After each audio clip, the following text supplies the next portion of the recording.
Assalamualaikum warahmatullahi wabarakatuh. Selamat datang kembali ke AUHA Podcast, platform perkongsian ilmu dan inspirasi untuk semua pendidik, pelajar, dan pencinta ilmu. Saya, Ustazah Adiba Sulaiman, hari ini sangat teruja kerana kita akan mengupas satu topik yang sangat relevan dalam dunia pendidikan Islam contemporary. Tajuk kita hari ini, inovasi dan strategi terkini pengajaran pendidikan Islam berasaskan perspektif Islam. Dan untuk episod kali ini, saya ditemani tetamu istimewa, tokoh pendidikan Islam yang sangat saya hormati, Ustaz Awang Hat Muhammad Noor. Apa kabar, Ustaz? Alhamdulillah, sihat sejahtera Ustazah. Terima kasih atas undangan sekali lagi. Saya pun teruja nak berkongsi kerana kita berada dalam satu era yang mencabar tetapi juga membuka peluang baru untuk kita mengangkat semula pendidikan Islam. Ya, tepat sekali Ustaz. Dunia berubah begitu cepat, teknologi berkembang, nilai sosial berubah, dan guru pendidikan Islam juga perlu menyesuaikan pendekatan mereka.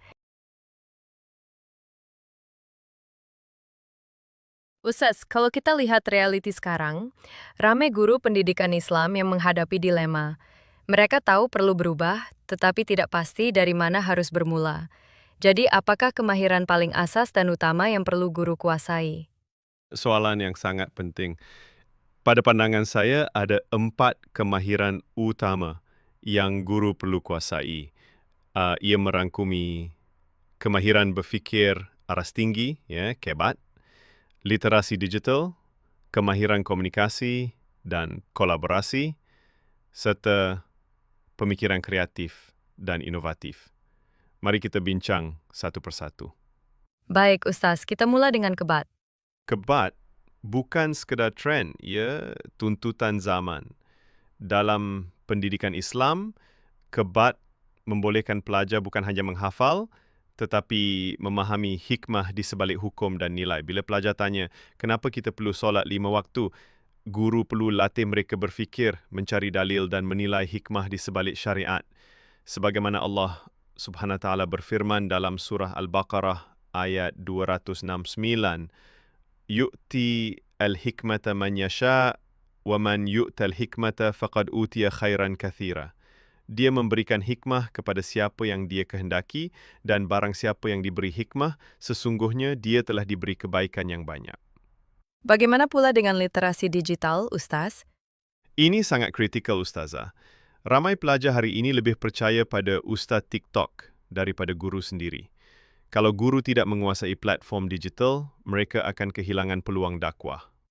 Kadang-kadang guru takut nak cuba sebab rasa malu atau tak pandai. Betul, tapi kita tak perlu sempurna. Kita hanya perlu berani mencuba.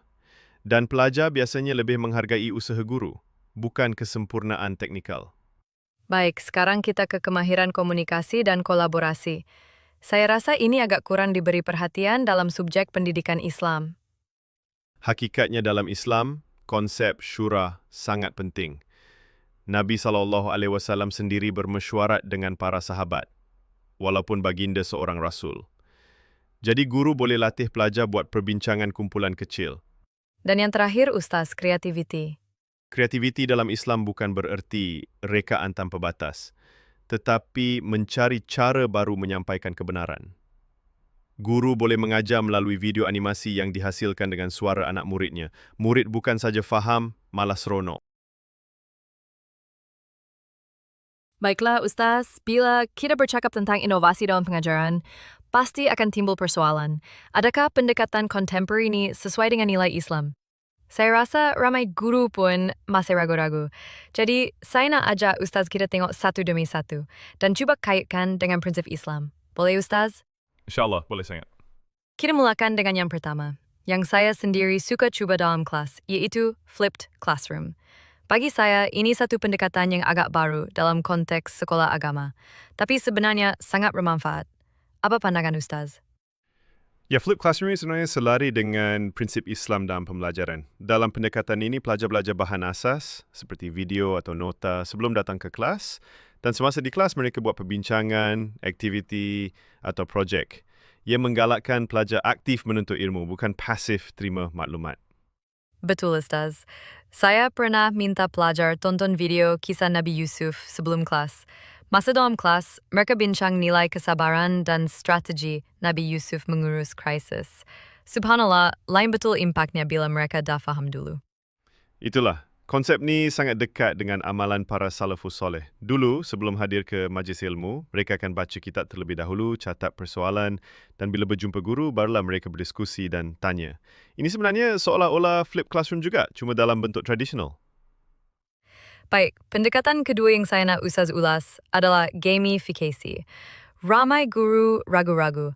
Ada yang risau pelajar jadi terlalu seronok sampai lupa matlamat. Tapi sebenarnya, bagaimana kita boleh manfaatkan gamifikasi secara Islami? Gamifikasi ni seperti alat. Kalau kita guna dengan betul, ia sangat berkesan. Islam sendiri mengiktiraf dorongan dan ganjaran. Dalam Quran dan hadis banyak ayat tentang syurga, pahala, bahkan perbandingan antara orang berjaya dan orang rugi. Ini semua bentuk motivasi. Baik, kita terus ke pendekatan ketiga, experiential learning, atau pembelajaran berasaskan pengalaman. Saya suka pendekatan ini sebab murid dapat rasa sendiri. Betul. Islam sangat menekankan amal. Ilmu tanpa amal itu ibarat pokok tanpa buah. Contohnya, bila murid belajar tentang haji, tapi tak pernah melalui simulasi perjalanan haji, mereka akan sukar membayangkan rukun dan wajib haji secara menyeluruh. Pelajar perlu alami, bukan sekadar tahu. Hanya dengan pengalaman, barulah lahir rasa tanggungjawab dan penghayatan terhadap ibadah itu. Dan akhir sekali, Ustaz, saya tertarik dengan pendekatan problem-based learning, PBL. Macam mana pula pendekatan ini dari perspektif Islam? PBL sangat sesuai. Pelajar diberi situasi atau masalah sebenar dan mereka perlu selesaikan secara kolaboratif. Dalam Islam, kita ada banyak contoh di mana para sahabat Baiklah Ustaz, kita beri laluan untuk berehat seketika sebelum kita mengulas topik seterusnya.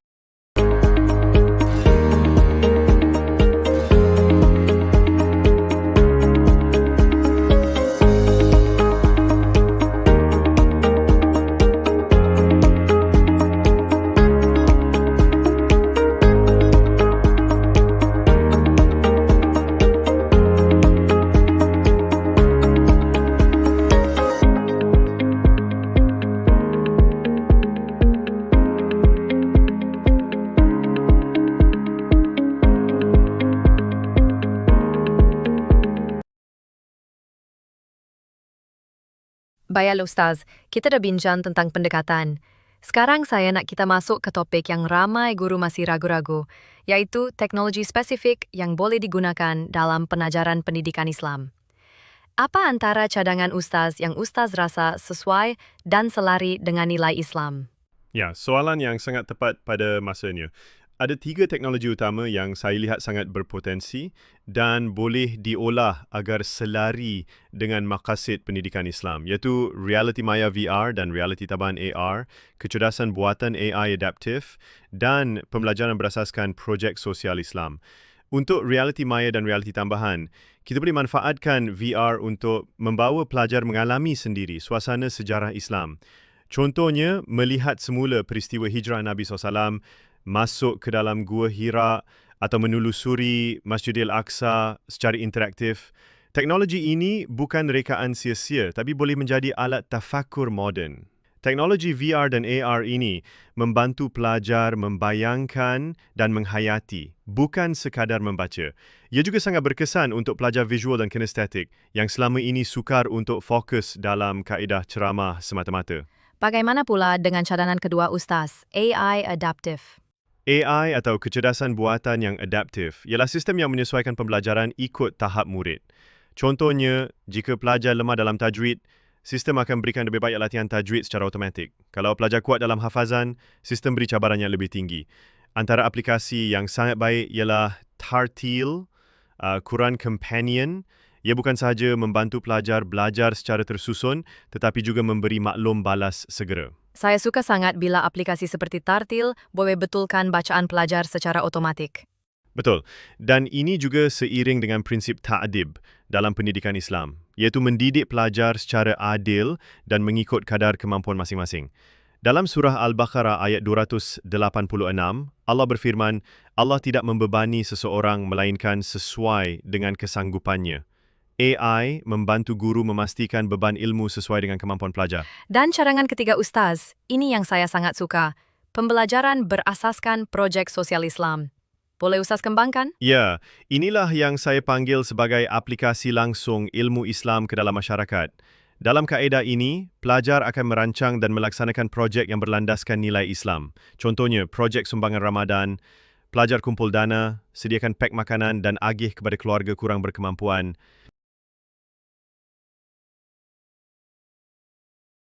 Ustaz, bila kita sebut tentang inovasi dan strategi pengajaran baru, sebenarnya ada satu perkara yang sangat penting, yaitu peranan guru itu sendiri.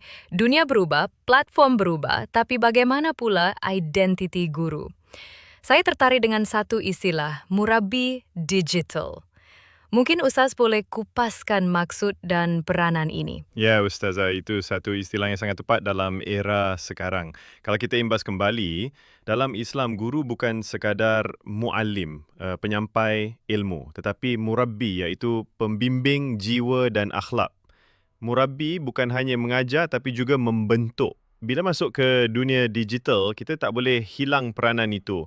Kita perlu jadi murabbi digital, iaitu membimbing pelajar melalui medium digital dengan tetap membawa nilai-nilai tarbiyah Islam.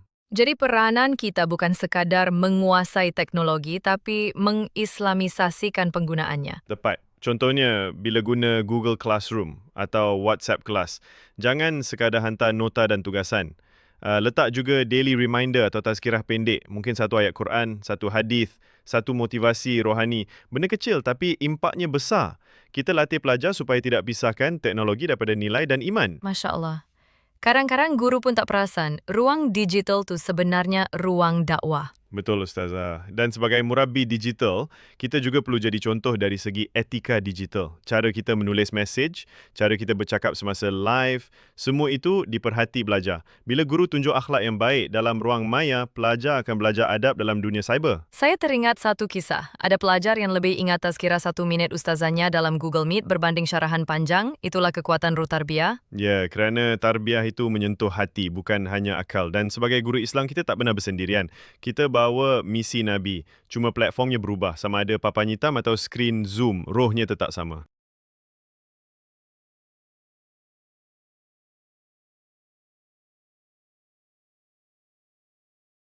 Ustaz, saya nak bawa satu realiti yang sangat dekat dengan hati kita semua. Dalam semangat kita nak berinovasi, guna strategi baharu, pelbagai teknologi, saya tahu ramai guru sebenarnya keletihan. Tekanan tugas, cabaran emosi, kekangan masa, kadang-kadang rasa nak putus asa. Ustaz ada nasihat untuk guru-guru kita yang sedang rasa begini? Ustazah, ini isu yang sangat penting. Pertama sekali, guru juga manusia. Kita ada had, kita ada emosi. Islam tidak memaksa kita jadi sempurna, tapi menyeru kita untuk terus berusaha. Bila kita rasa letih, kembali kepada niat. Kenapa kita jadi guru? Kalau niat kita kerana Allah untuk mendidik, membentuk ummah, menyambung tugas Nabi, maka setiap keletihan itu akan jadi pahala. Tapi Ustaz, bila tekanan datang bertubi-tubi, dari murid, pentadbir, ibu bapa, bahkan dari sistem, kadang-kadang sukar nak kekal tenang. Itulah perlunya rohaniah yang kuat. Seorang guru Islam tidak boleh berjuang hanya dengan kekuatan luar, tetapi dengan kekuatan dalam, zikir, Al-Quran, tahajud, solat duha. Itu bukan amalan sunat biasa, tapi bekalan jiwa. Bila rohani kita kuat, tekanan luaran tak mudah tumbangkan kita. Saya sendiri rasa, bila mula hari dengan tazkirah ringkas atau baca Yasin sebelum mengajar, jiwa jadi lebih tenang. Kita pun lebih sabar bila murid buat hal. Inilah kesannya. Dan satu lagi, guru perlu saling menyokong. Jangan berlumba siapa paling hebat. Kita perlu rangkul bahu kawan-kawan, kongsi idea, kongsi beban. Kalau ada guru yang murung, kita ziarah. Kalau ada guru yang hilang semangat, kita rangsang. Inilah ukhuwah dalam dakwah pendidikan. Subhanallah, saya rasa ini suara yang ramai guru ingin dengar. Bahawa kita tidak bersendirian dan bahawa keletihan itu bukan kegagalan, tapi tanda kita sedang berjuang. Betul, Ustazah. Dan jangan lupa, Nabi SAW sendiri pernah letih, diuji, disakiti. Ustaz, sebagai penutup, apakah harapan Ustaz kepada para guru pendidikan Islam? Saya harap kita tidak takut untuk berubah.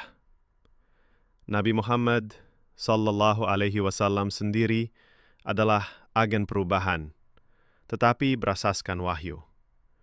Teknologi itu alat, bukan musuh. Kita perlu gunakan alat baru dengan niat lama, yaitu membentuk insan bertakwa. Dan saya harap semua guru akan terus belajar dan mencoba. Tiada yang sempurna, yang penting istiqomah. Insya Allah, Allah bantu usaha yang ikhlas.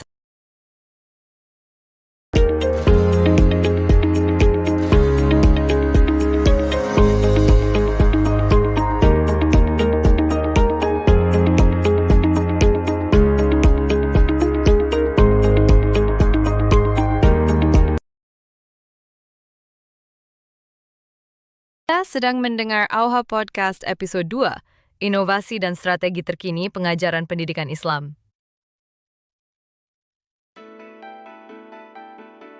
Ustaz, kata-kata akhir sebelum kita mengundur diri. Terima kasih atas kesudian Anda mendengar hingga akhir.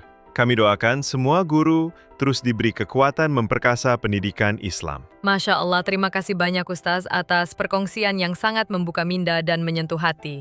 Dan kepada semua pendengar setia AUHA Podcast, kami hargai masa Anda bersama kami hingga ke akhir. Semoga segala yang dikongsikan hari ini menjadi bekal dan inspirasi untuk memperkasa pendidikan Islam yang lebih dinamik dan bermakna. Teruskan bersama saya, Ustazah Adiba Sulaiman, dalam episode akan datang. Assalamualaikum warahmatullahi wabarakatuh. Waalaikumsalam warahmatullahi wabarakatuh.